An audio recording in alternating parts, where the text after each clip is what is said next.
Hi sir, আপনি কি একটু কষ্ট করে বের হতে পারবেন প্লিজ? আমি বেরোবো মানে? স্যার, আপনি তো আপনার লাইফটাকে দেখেনি এখন পর্যন্ত।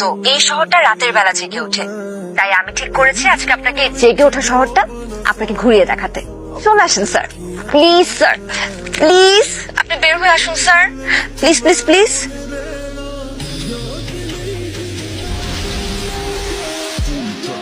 স্যার, আপনি এরকম স্যুট প্যান্ট পরে কেন বের হয়েছেন? বাসর ড্রেস পরে বের হবো? না স্যার, মানে আমি বলতে চাচ্ছিলাম যে আপনি ক্যাজুয়াল পরে বের হতে পারতেন, আমরা তো অফিসে যাচ্ছি না। আবার ড্রপ করেন, আমি এখানে চেঞ্জ করে আসি বাস থেকে। না না না স্যার, চলেন, এটাতেই চলেন।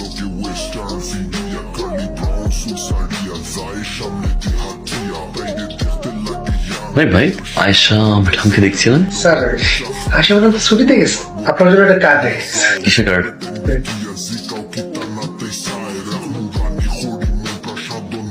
পাপড়িটা ঠিক করে দে, তো শেষ হলে আমি তোকে দিচ্ছি। এই দেখো তো, এই পাঞ্জাবিটা তোমার কেমন লাগছে? ভালোই তো। মা দেখ তো, এটা তো আমাকে কেমন মানাবে?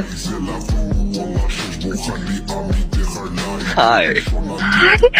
আমি তুমি স্যার, আপনি এখানে এসেছেন? পরিচয় করিয়ে দাও।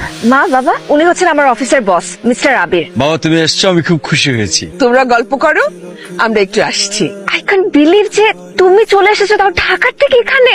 চলে যাই। না না না, আমরা সবাই মিলে মেহেদি দিচ্ছিলাম, তুমি আমাদের সাথে জয়েন করবে, চলো বেশো তো।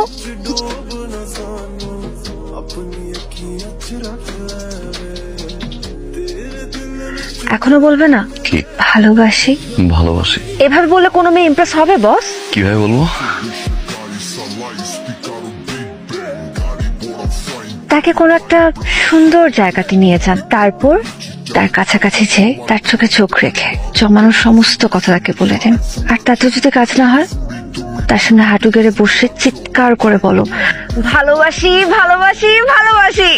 রাইট বস? তোর বস তো দেখছি তোকে ভালোবাসি। আমার তখনই মনে হয়েছিল কিছু একটা আছে, না হলে এই বান্দা ঢাকা থেকে বিয়ে খেতে চলে আসতো না। এখন কি করবি তুই? আমার কি করার আছে? কালকে আমার বিয়ে, এই মুহূর্তে এসব বিষয় নিয়ে পাগলামি করা আমাকে মানায় না। আচ্ছা মামা, আমাকে একটা সত্যি কথা বলবি, তোর মধ্যে কি বসের প্রতি কোনো ভালোবাসা নেই?